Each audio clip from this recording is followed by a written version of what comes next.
So we should see it any second now. And there you are getting a great view of Crew 9 inside Dragon Freedom as it returns back to Earth. We are awaiting the drogue deploys. This view coming from the WB-57 high altitude plane.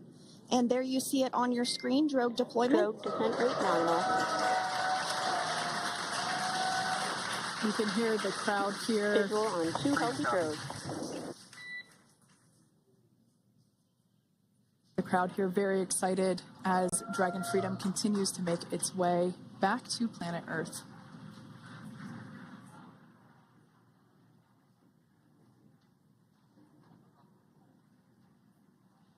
Next up, we'll stand by for the main deployment of the parachutes.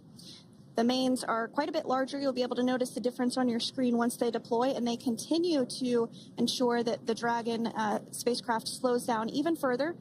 As we mentioned, Freedom will be traveling 16 miles per hour when it splashes down off the coast of Tallahassee, Florida, here at 2:57 p.m. Pacific time this afternoon. And there we go.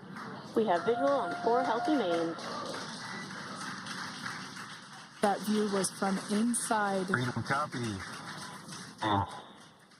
That view was from inside one of the buckets where the parachutes are located. So we see a great view there of the reefing on those parachutes. And as those main parachutes begin to inflate fully, 4 beautiful, healthy mains. Now awaiting visuals of splashdown. Freedom. We'll start to hear Commander Nick Hague. Copy 1000. As we heard right there, Commander Nick Hague will be calling out the altitude of the Dragon capsule from here on out. Landing in water is simpler and provides more margin against unlikely parachute issues. You can see those parachutes continuing to slow the Dragon capsule down. And if you're just joining us, you're looking at 800 meters. A live view of Crew 9. Just minutes away from splashing down off the coast of Tallahassee, Florida. Splashdown 2 minutes from now at 2:57 p.m. Pacific. We do have 4 healthy mains really doing the job there. Just breathtaking views of a calm, glass-like ocean off the coast of Tallahassee, Florida. Crew 9 just minutes away from splashing down. This is really such an incredible shot. That Copy, was 600. That was a live view from our recovery vessel, Megan, which is stationed a couple miles away from the splashdown site. We can see the crew there using their restraints as resting places for their arms. They were just in space moments ago, so their arms were able to float freely. 400 meters. This is a gorgeous bluebird day here that we have for the splashdown of Crew 9. It's incredible to think that the Dragon capsule just minutes ago was going over 17,000 miles per hour and now gently coasting to a soft splashdown. 200. Copy, 200 meters. Brace for splashdown.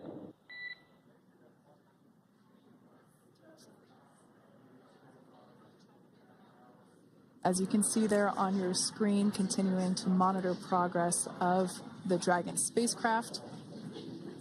And we're going to stand by for splashdown located in the Gulf of America off the coast of Tallahassee, Florida.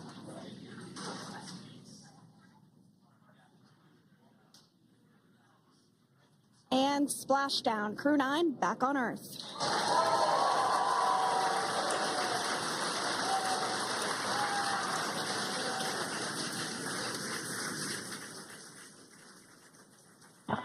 And SpaceX Freedom, splashdown. Good main release. Copy, splashdown. We see main chutes cut. Nick, Alex, Butch, Sunny, on behalf of SpaceX, welcome home.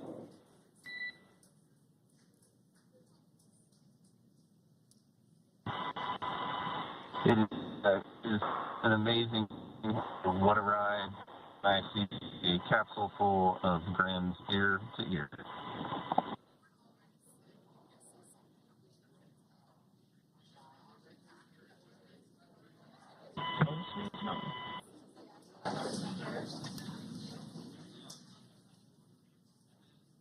And as you can see on your screen, we have visual confirmation of splashdown. Dragon Freedom has returned home, and NASA astronauts. System safety verifications are in progress. We'll report back when recovery personnel are en route.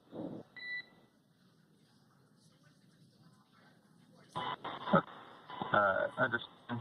And we're in section 2, 4.800 landing response.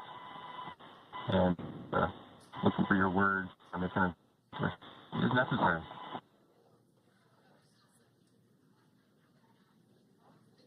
In the distance, we can see the recovery vessel making its way. Copy, you're in section 2 for the environmental assessment in 4.800. That is not necessary today. Understand. Raising buzz. So we will continue to have communications between the Corps and Nick Hague, the commander of Crew Dragon Freedom, which just splashed down 2 minutes ago off the coast of Tallahassee, Florida.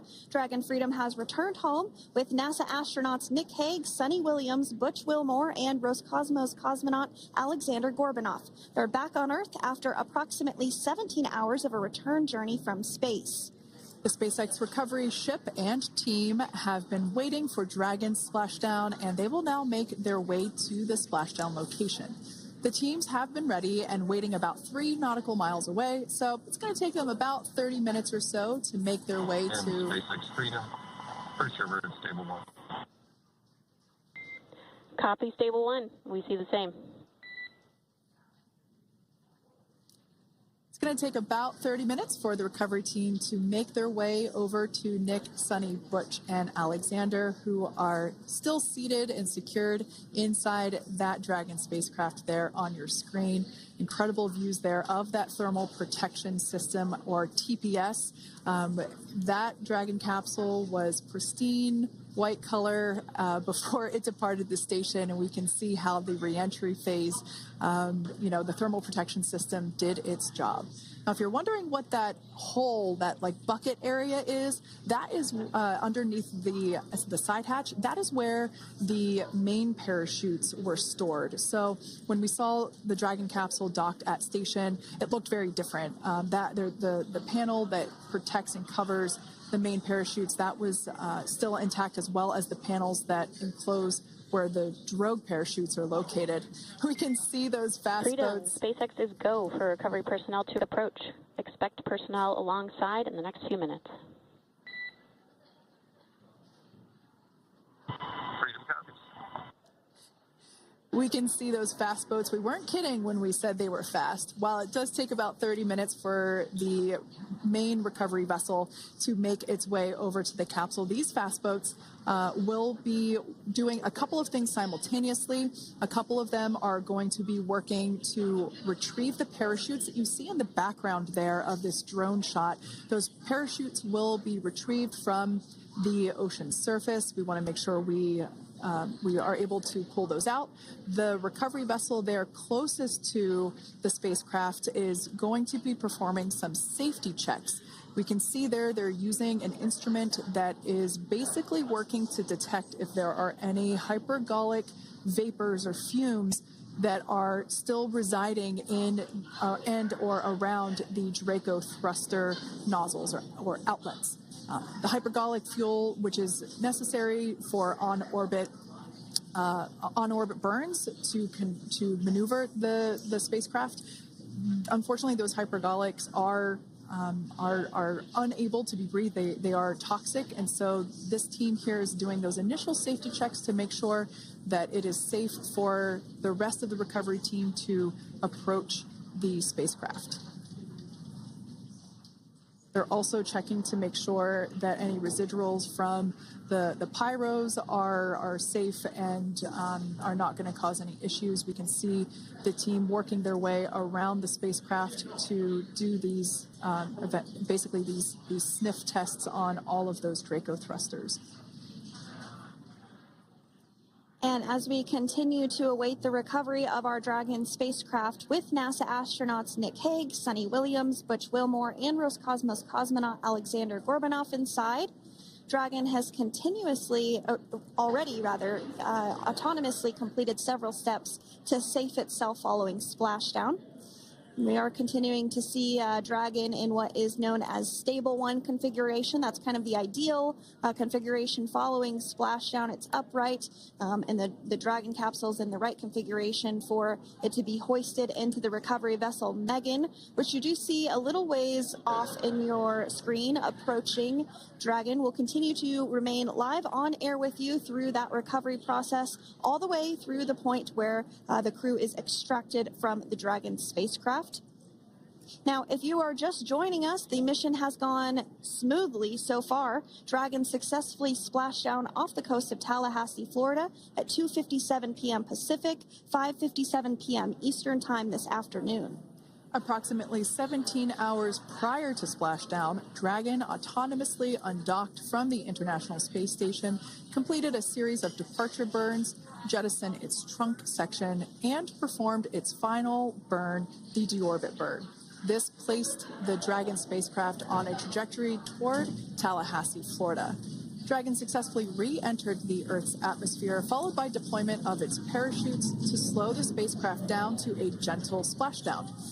We're now going to follow the Freedom. Hypergol sweeps and unfired ordnance checks are nominal. Rigging is in progress. Approximately 25 minutes until capsule lift. Stand by for PMC with SpaceX flight surgeon.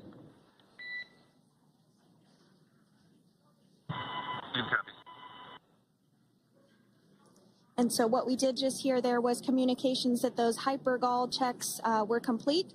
They didn't find any of that upon those checks, so we'll continue to move through the timeline. Next up is a process called rigging, which you see happening right now on your screen. This is when a SpaceX recovery personnel actually works to climb aboard the capsule and work through procedures ahead of lifting onto the nest of the recovery vessel Megan. We heard it's going to be about 25 minutes or so until that lift actually takes place.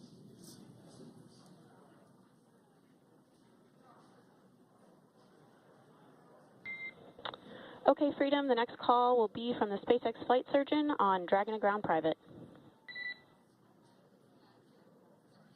Understand. Thank you. callouts there indicating that the crew will have the opportunity to do a quick check-in with the SpaceX flight surgeon. This is standard procedure for every Dragon spacecraft when it returns to Earth. It's just an initial check-in, make sure everybody is doing okay. They will also have another check-in with the flight surgeon once they are on board that recovery vessel that you see there in the background. We can now see that SpaceX recovery team member they're on top of the Dragon spacecraft. They are going to be working to install plugs in the Draco thrusters to ensure that none of those, and to ensure that no more